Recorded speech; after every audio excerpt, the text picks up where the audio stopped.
दास जी एक महान संत, धर्मशास्त्री तथा पवित्र ग्रंथ भक्तमाल के आदरणीय रचयिता थे। इस पवित्र ग्रंथ में उन्होंने सतयुग से लेकर कलयुग तक अनेक संत महात्माओं और भक्तों के पावन जीवन चरित्र का वर्णन किया है। वे महर्षि वाल्मीकि जी जैसे महान पवित्र लेखकों की परंपरा में माने जाते हैं, जिन्होंने रामायण की रचना की थी। इसी प्रकार महर्षि वेद व्यास जी ने श्रीमद् भगवद गीता सहित अनेक पवित्र ग्रंथों की रचना कर धर्म का ज्ञान प्रदान किया तथा गोस्वामी तुलसीदास जी ने रामचरितमानस की रचना कर भक्ति, श्रद्धा और धर्म का प्रकाश समस्त संसार में फैलाया। गुरु नाभादास जी का जन्म 8 अप्रैल 1537 को आंध्र प्रदेश के जिला खम्मम में पवित्र गोदावरी नदी के तट पर स्थित भद्राचलम गांव में हुआ था। उनकी माता जी का नाम जानकी देवी जी तथा पिताजी का नाम रामदास जी था, जिन्हें वर्तमान समय में रामदासू के नाम से भी जाना जाता है। गुरु नाभादास जी महाशा समुदाय से संबंधित थे, जिन्हें आज नाभादसिया समाज के नाम से जाना जाता है। गुरु नाभादास जी के पिताजी बेंत की टोकरियां बनाने का कार्य करते थे तथा वे विभिन्न वाद्य यंत्रों के महान कलाकार भी थे। वे भगवान श्री राम के परम भक्त थे। लंबे समय तक संतान न होने के कारण गांव के लोग उन्हें निसंतान होने का ताना दिया करते थे। इसके पश्चात उन्होंने भगवान श्री राम से प्रार्थना की कि उन्हें एक पुत्र रत्न का आशीर्वाद प्राप्त हो। कुछ समय बाद उनके घर एक पुत्र का जन्म हुआ, जिनका नाम नारायण दास रखा गया। नारायण दास जन्म से ही नेत्रहीन थे। बाल्यकाल से ही नारायण दास जी भगवान श्री राम के भक्त थे। कहा जाता है कि भगवान की कृपा से वे रेत के लड्डुओं को वास्तविक रूप देकर अपने मित्रों के साथ प्रसाद के रूप में बांटा करते थे। जब गुरु नाभादास जी केवल 5 वर्ष के थे, तभी उनके पिताजी का देहांत हो गया।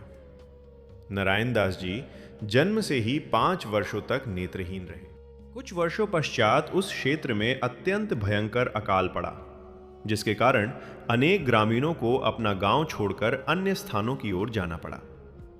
गुरु नाभादास जी की माता जानकी देवी जी भी नाभादास जी को साथ लेकर गांव से निकल पड़ी। यात्रा करते करते वे दोनों एक घने जंगल में पहुंच गए। वहां उनकी माता जी ने प्रेम पूर्वक नाभादास जी से पूछा, पुत्र, क्या तुम्हें भूख लगी है? तब नाभादास जी ने विनम्रता से उत्तर दिया, जी माता जी। तब उनकी माता जी ने नाभादास जी से कहा, पुत्र, तुम यहीं विश्राम करो, मैं तुम्हारे लिए भोजन और जल लेकर आती हूं। गुरु नाभादास जी ने विनम्रता से कहा, ठीक है माता जी। इसके पश्चात उनकी माता जी भोजन की तलाश में चले गए। जब बहुत समय बीत गया और उनकी माता जी वापस नहीं लौटी, तब नाभादास जी चिंतित हो उठे और उन्हें खोजने के लिए चल पड़े। कई कोस दूर चलने के बाद वे एक वृक्ष के नीचे बैठ गए और भगवान श्री राम का नाम जपने लगे। कुछ समय पश्चात पवित्र संत श्री अग्रदास जी और श्री कीलदास जी राम भद्राचलम की पहाड़ियों और जंगलों के मार्ग से गुजर रहे थे। तभी उन्होंने नारायण दास जी को एक वृक्ष के नीचे बैठे देखा। वे उनके समीप आए और प्रेम पूर्वक पूछा, पुत्र, तुम यहां अकेले क्यों बैठे हो? तब नारायण दास जी ने विनम्रता से उत्तर दिया, मैं अपनी माता जी की प्रतीक्षा कर रहा हूं। इसके पश्चात उन्होंने गांव में घटित समस्त घटनाओं का वर्णन किया। यह सुनकर गुरु अग्रदास जी अत्यंत दुखी हुए। गुरु कीलदास अग्रदास जी नारायण जी की माता जी को जब ढूंढने लगे, तो उन्होंने देखा एक औरत पत्थर के पास बेहोश अवस्था में है, जिसके सिर पर बहुत गहरी चोट लगी थी। गुरु कीलदास जी ने अपने कमंडल से पवित्र जल लेकर नाभादास जी की आंखों पर छिड़का तथा उन्हें जल पिलाया। गुरु कृपा से नारायण दास जी की दृष्टि लौट आई और उन्होंने दोनों गुरुओं का आशीर्वाद प्राप्त किया। गुरु अग्रदास जी बोले, पुत्र, उस तरफ देखो, क्या वो तुम्हारी माता है? नारायण जी ने देखा और बोले, गुरु जी, मैं जन्म से ही नेत्रहीन था। मैंने कभी भी अपनी मां को नहीं देखा, लेकिन मैं स्पर्श करके बता सकता हूं। जैसे नारायण जी ने स्पर्श किया तो वो बहुत दुखी हुए और गुरु जी से बोले, यही मेरी माता है। इस दुनिया में सिर्फ मेरी माता थी। नारायण दास जी बहुत रोते हैं। गुरु अग्रदास जी बोले, पुत्र, चिंतित मत हो, क्या आप हमारे साथ घाल्टा धाम चलोगे? नारायण जी बोले, जी गुरुजी। गुरु अग्रदास, कीलदास और नारायण जी घाल्टा धाम की ओर चल पड़ते हैं। इसके पश्चात वे नारायण दास जी को जयपुर स्थित पवित्र घाल्टा धाम मंदिर में ले आए। वहां गुरु अग्रदास जी ने उन्हें सेवा और कर्तव्य परायणता का मार्ग प्रदान किया। उन्होंने कहा कि वे सत्संग सुनने आने वाले तीर्थ यात्रियों की सेवा करेंगे तथा जब गुरु जी भक्तों को उपदेश और आध्यात्मिक शिक्षा प्रदान करेंगे तब वे हाथ से पंखा चलाकर सेवा करेंगे। एक दिन गुरु अग्रदास जी सत्संग में पूर्ण रूप से ध्यान केंद्रित नहीं कर पा रहे थे, क्योंकि उनके एक शिष्य हरिदास जी, जो समुद्र मार्ग से व्यापार करने वाले व्यापारी थे, भयंकर चक्रवात में फंस गए थे। उनका जहाज डूबने की स्थिति में था और वे मन ही मन अपने गुरु अग्रदास जी से जहाज की रक्षा के लिए प्रार्थना कर रहे थे। उसी समय गुरु अग्रदास जी का ध्यान अपने शिष्य और उसके जहाज की ओर लगा हुआ था। नारायण दास जी अपने गुरु को देख रहे थे और विचार कर रहे थे कि आज गुरु जी सत्संग में पूर्ण ध्यान क्यों नहीं लगा पा रहे हैं। तब उन्होंने अपने आध्यात्मिक ज्ञान द्वारा इस स्थिति को समझ लिया। इसके पश्चात गुरु नाभादास जी ने अत्यंत तीव्र गति से पंखा चलाना आरंभ किया, मानो वे उस संकटग्रस्त जहाज को चक्रवात से बाहर निकालने का प्रयास कर रहे हों। फिर नारायण दास जी ने विनम्रता से कहा, गुरु जी, अब आप सत्संग रूपी जहाज को चक्रवात से मुक्त करें। यह सुनकर गुरु अग्रदास जी ने अपनी आंखें खोली और आश्चर्यपूर्वक कहा, तुमने मेरी आंतरिक भावना को कैसे जान लिया? तुम वास्तव में महान संत हो। उसी क्षण गुरु अग्रदास जी ने उन्हें आशीर्वाद देते हुए कहा, आज से तुम्हारा नाम नाभादास होगा। गुरु अग्रदास जी ने गुरु नाभादास जी से कहा, अब आप सतयुग से लेकर कलयुग तक सभी भक्तों और संत महात्माओं का पवित्र इतिहास लिखेंगे। ये सुनकर गुरु नाभादास जी विनम्रता से बोले, गुरु जी, मैं ये महान कार्य कैसे कर सकता हूं? तब गुरु अग्रदास जी ने उत्तर दिया, तुम स्वयं ब्रह्मा जी के अंशावतार हो। जिस भी भक्त के विषय में तुम मन में चिंतन करोगे, उसका संपूर्ण इतिहास तुम्हारे अंतर मन में स्वतः प्रकट हो जाएगा। इसके पश्चात गुरु नाभादास जी ने गुरु अग्रदास जी और गुरु कीलदास जी का आशीर्वाद प्राप्त किया। अगले दिन जब वे भक्तों का इतिहास लिखना प्रारंभ करने लगे, तब गुरु अग्रदास जी ने उन्हें रोकते हुए कहा, रुको नाभादास, सबसे पहले अपने जीवन का परिचय लिखो, उसके बाद भक्तों के इतिहास का वर्णन आरंभ करना। फिर गुरु अग्रदास जी बोले, भक्तों का इतिहास तो लिखा जाएगा, लेकिन यह भी आवश्यक है कि लोगों को पहले यह ज्ञात हो कि इस पवित्र इतिहास को लिखने वाला कौन है। गुरु नाभादास जी ने अपने गुरु की आज्ञा का पालन किया। सबसे पहले उन्होंने अपना परिचय लिखा और उसके पश्चात सभी भक्तों एवं संतों के जीवन इतिहास को एक महान ग्रंथ में संकलित किया। इस पवित्र और महान ग्रंथ का नाम भक्तमाल रखा गया। इसके पश्चात गुरु नाभादास जी ने अपने गुरुजनों का आशीर्वाद और वरदान प्राप्त कर अपने आंतरिक ज्ञान द्वारा अनेक पवित्र संतों और भक्तों के जीवन इतिहास का वर्णन किया। जब गुरु अग्रदास जी ने ये पवित्र ग्रंथ और संतों के जीवन चरित्र गुरु कीलदास जी को सुनाए, तब वे अत्यंत प्रसन्न हुए। उन्होंने कहा, नाभादास जी, आप एक महान पवित्र लेखक हैं तथा धर्म और साहित्य के क्षेत्र में अत्यंत उच्च सम्मान के योग्य हैं। हमें यहाँ एक भव्य धार्मिक समारोह का आयोजन करना चाहिए और सभी संत महात्माओं को आपकी इस महान आध्यात्मिक उपलब्धि पर आशीर्वाद देने के लिए आमंत्रित करना चाहिए। इसके पश्चात उन्होंने कहा कि आपको पवित्र गंगा में स्नान और आध्यात्मिक साधना हेतु वाराणसी की यात्रा करनी चाहिए। उन्होंने अनेक पवित्र संतों और महात्माओं को भी इस धार्मिक आयोजन में आमंत्रित किया। जब गुरु नाभादास जी वाराणसी की ओर यात्रा कर रहे थे, तब मार्ग में पवित्र अयोध्या नगरी आई, जहां भगवान श्री राम का भव्य मंदिर स्थित था। वे वहां कुछ दिनों के लिए ठहरे। उसी समय मंदिर में एक धार्मिक कार्यक्रम और भजन कीर्तन चल रहा था, जिसमें अनेक संत महात्मा भक्ति रस में भजन गा रहे थे। जब मंदिर के पुजारी जी ने गुरु नाभादास जी से भी भजन सुनाने का आग्रह किया, तब कुछ ऋषियों और संतों ने यह कहकर आपत्ति प्रकट की कि वे संत समुदाय से संबंध नहीं रखते, इसलिए उन्हें अनुमति नहीं दी जानी चाहिए।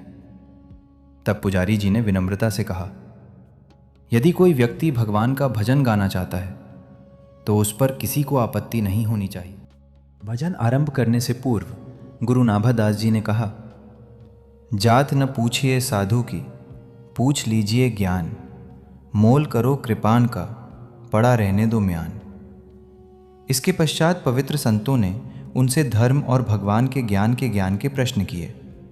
तब गुरु नाभादास जी ने उत्तर दिया, भगत, भक्ति, भगवान, गुरु, चारों नाम हैं एक, इनके चरणों का वंदन करे, मिट जाए विघ्न अनेक।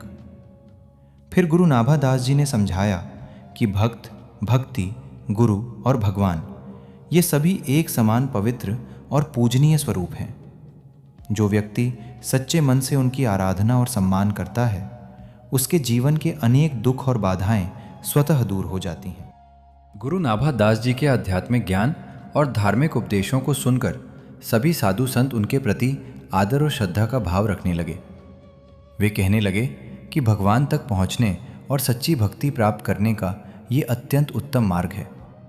उनके पवित्र विचारों और भक्ति भाव से सभी संत महात्मा अत्यंत प्रभावित और आश्चर्यचकित हो गए तथा उन्हें सम्मान पूर्वक संबोधित करने लगे।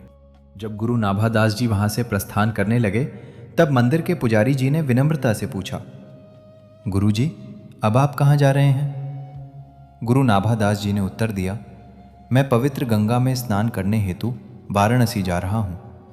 मैंने सभी ऋषियों और संत महात्माओं को घाल्टा धाम आने के लिए आमंत्रित किया है, जहाँ गुरु और भगवान के आशीर्वाद से मेरे द्वारा रचित पवित्र ग्रंथ के विमोचन हेतु एक धार्मिक समारोह आयोजित किया जाएगा।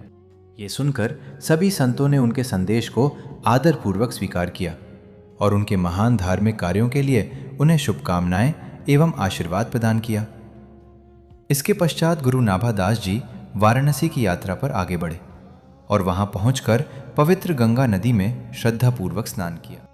इसके पश्चात सभी पवित्र संतों और महात्माओं ने गुरु श्री अग्रदास जी तथा श्री कीलदास जी की उपस्थिति में इस पवित्र ग्रंथ का विधिवत विमोचन किया।